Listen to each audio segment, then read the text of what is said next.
Regresamos aquí a Fórmula Financiera y tenemos vía Zoom a Ángel García Lascurain, presidente del IMEF. Ángel, un gustazo como siempre, buenas noches. ¿Qué tal? Buenas noches, Mari Carmen.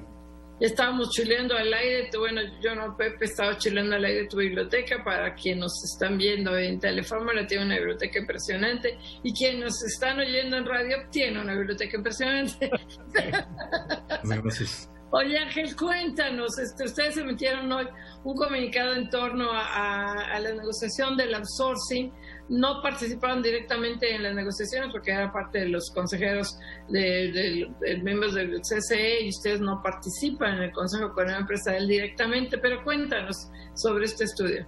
Sí, con gusto, Mari Carmen. Vimos varios factores positivos. La versión original de la iniciativa, que salió en noviembre del año pasado, tenía desde nuestra perspectiva muchas limitaciones. En su momento nosotros expresamos en ese sentido, y nos dio gusto ver que la nueva versión incorporó varias de las inquietudes que nosotros y otras organizaciones expresaron. Yo diría que el primer elemento positivo es que se llevó a cabo un diálogo entre sectores, ¿no? Entre el sector público, el sector privado, el poder legislativo. Hubo una conversación, se presentaron puntos de vista y las decisiones finales se tomaron de manera colegiada. Eso nos parece muy importante para resolver temas tan relevantes como este y otros hacia adelante. Es un buen precedente. Y adicionalmente a ellos se incorporaron en esta nueva versión cambios importantes, por ejemplo, la inclusión del tema de PTU, de la participación de los trabajadores en las utilidades, pero estableciendo un tope a la misma, que nos parece que es positivo, es un paso hacia adelante para tener un modelo más moderno, ¿no?, de reconocimiento de la participación de los trabajadores en las utilidades. Otro tema que nos pareció relevante es que se difiere la entrada en vigor de estas nuevas medidas, lo que le da tiempo a las empresas para ajustarse. Todo eso no existía en la versión original. Y el último aspecto positivo que quisiera mencionar es la regulación de los servicios especializados, que se puedan contratar servicios especializados entre las empresas o empresas del mismo grupo, lo cual es un reconocimiento a la realidad como operan hoy los modelos de negocio y las cadenas productivas en general. Entonces, desde esa perspectiva vimos varios aspectos positivos, aunque también algunos riesgos que permanecen vigentes. Y precisamente, Ángel García Lascurain, me da mucho gusto saludarte. ¿Cómo estás? Muy buenas noches. Gracias, Marco Antonio, igualmente. Precisamente sobre los riesgos, me gustaría que nos comentaras qué riesgos son los que están viendo, porque hasta ahora hemos visto la parte positiva, y yo creo que todo el mundo coincidimos en ella, en que se haya realizado un diálogo, que a pesar del tiempo se tomaron las semanas, los meses necesarios para llevar adelante la revisión de un tema tan importante. Pero ¿cuáles son los riesgos que ustedes están viendo? Sí, los riesgos los vemos principalmente en la implementación de las medidas. Por la parte del diseño a nivel general, como decía, lo vemos positivo, pero en la implementación es donde vemos los riesgos. Por ejemplo, los criterios que se establecerán en la Secretaría del Trabajo para la inscripción de estos servicios especializados o productos especializados o obras especializadas a las que me refería. ¿Cuáles van a ser los criterios? Me parece que va a ser todo un desafío definirlos, porque los procesos productivos de una economía abierta como la mexicana, que tiene procesos integrados con la economía internacional, pueden ser bastante complejos. Las operaciones entre empresas del mismo grupo, del mismo sector, que se proveen servicios mutuamente o que están integrados con empresas internacionales, el poder hacer ese mapeo de manera detallada y poder determinar qué es un servicio, qué es una obra especializada, con toda precisión, puede ser realmente un desafío. Al mismo tiempo, otro riesgo que vemos es ya la parte más administrativa de registros, ¿no?, de las empresas, de presentación de papeleo, de documentación de evidencia para justificar todo esto.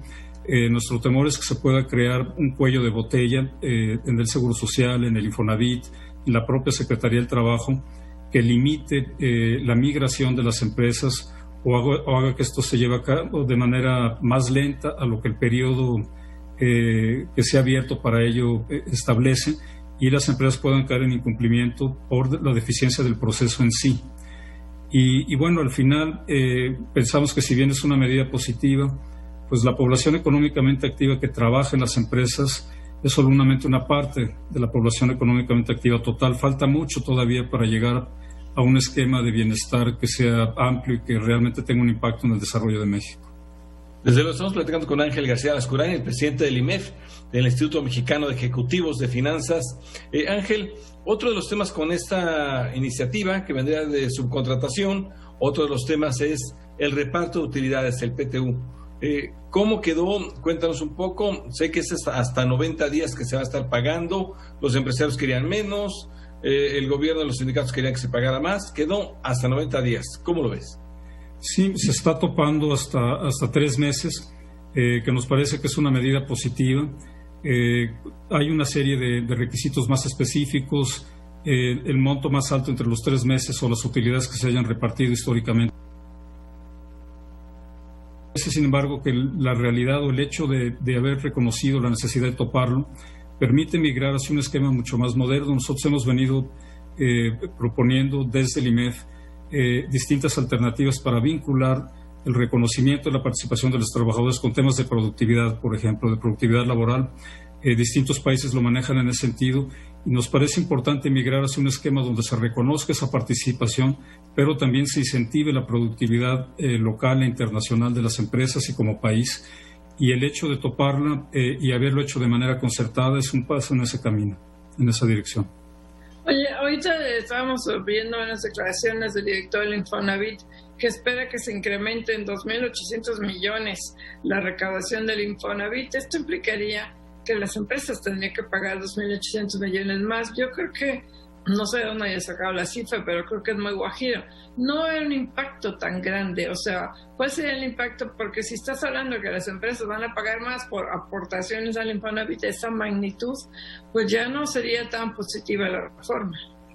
Sí, nosotros aún no lo tenemos cuantificado, pero por supuesto un impacto muy relevante es que va a contribuir a reducir actividades que hoy se encuentran en la informalidad.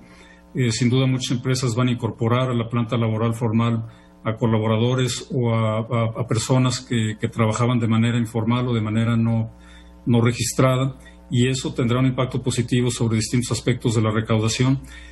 Nos parece que el mayor impacto podría darse sobre las pequeñas empresas y medianas empresas que no tienen esa capacidad de diversificación como puede tener una empresa más grande, con mayores recursos, y que al tener que incorporar estos nuevos costos dentro de su operación, pues sí, sin duda van a tener un impacto, principalmente sobre empresas de menor tamaño.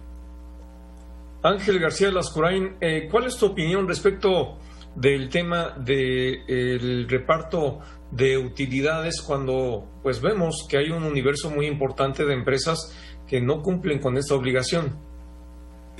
Bueno, es el tema de fondo, la discusión de fondo desde que se presentó la iniciativa es ese precisamente, el reconocimiento a la aportación de los trabajadores dentro de un proceso productivo, dentro de la generación de valor de una empresa, y nos parece que con esta nueva iniciativa, como comentaba ahora, van a migrar de la informalidad a la formalidad de empresas que lo operaban de una manera pues no oficial, van a tener que integrar en su operación a toda la planta laboral, y sin duda va a contribuir a mejorar pues las prestaciones en ese sentido. No hay duda, es parte de la esencia de esta discusión desde el inicio de la iniciativa. Claro. Oye, Ángel, déjame cambiarte de tema. El otro tema también es el de las tasas de interés, si van a subir, si no van a subir las tasas de interés. Hoy en día, bueno, lo sabemos, es el 4% la que tiene el Banco de México, la mantuvo en 4%. ¿Cómo ves esa tasa del Banco de México?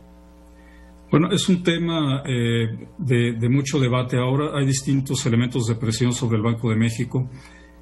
Por un lado, otros países han comenzado a elevar las tasas. Vimos el caso de Brasil recientemente y otros más. Y está el tema de la competitividad del tipo de cambio y la posibilidad de atraer inversiones a México sobre la mesa, pero al mismo tiempo también el control de las presiones inflacionarias. Los datos más recientes muestran presiones de distintos orígenes, la presión de los energéticos, el precio más elevado de los mismos, y durante el segundo trimestre del año, sobre una base anual de comparación anual, sin duda habrá un crecimiento de los precios importante por la caída que tuvieron durante el impacto más severo de la recesión durante la pandemia, el segundo trimestre. Hay distintos elementos, ¿no?, que hablan de tendencias en un sentido y en el otro respecto a las tasas de interés. Banco de México siempre ha actuado con mucha objetividad y sin duda las decisiones que tome serán las correctas. Oye, y bueno, yo también te cambio de tema. La otra que tú hablabas de los riesgos de implementación, la otra que está en riesgo, bueno, no está en riesgo, todavía no se implementa, es la ley del teletrabajo, que le llama del trabajo del home office, que ya se aprobó y que la Secretaría del Trabajo tiene que definir pues cómo van a tener las empresas que pagar, qué porcentaje de los gastos de los trabajadores que incurran en home office, en teletrabajo. Ese está todavía, tengo yo como en el limbo, todavía no se sacan los lineamientos de la Secretaría del Trabajo. Sí, es una realidad que no es privativa de México, está ocurriendo en diferentes países por la migración tan acelerada, tan repentina, que impuso el COVID sobre la forma de trabajar de todas las organizaciones, muchas de las cuales se están adaptando a ella, y sin duda la relación de trabajo en oficina o relación de trabajo desde casa se modificará incluso después de la pandemia, y la regulación, la legislación en diferentes países pues está corriendo detrás de esta realidad. Hay muchos factores todavía difíciles de medir y sin duda hacia adelante veremos cambios todavía. Es un tema, yo creo que complejo de cerrar de manera definitiva, porque está ocurriendo y está cambiando y está evolucionando sobre la marcha. Sí, sobre todo que, por ejemplo, en México tenemos un mosaico pues muy diverso de empleos, de segmentos socioeconómicos, etcétera.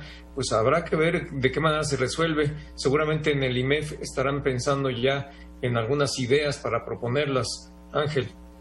Sí, nosotros estamos explorando incluso para nosotros mismos como organización modelos de trabajo híbridos que permitan incorporar las ventajas, las bondades del trabajo a distancia en términos de efectividad, de reducción de costos, de comodidad, de balance entre vida personal y vida laboral. Tiene muchas ventajas, con la necesidad de las reuniones presenciales, con las ventajas que eso también conlleva, del contacto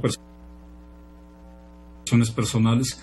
Lo estamos balanceando también para nosotros como organización, la creación de un modelo de trabajo híbrido ya de manera permanente. Claro. Pues Ángel, muchas gracias por la entrevista. Ángel García Lascurain, presidente del IMEF. Gracias, Ángel. Al contrario, muchas gracias a ustedes. Al contrario, bueno, el presidente del IMEF. Regresamos después de este corte comercial.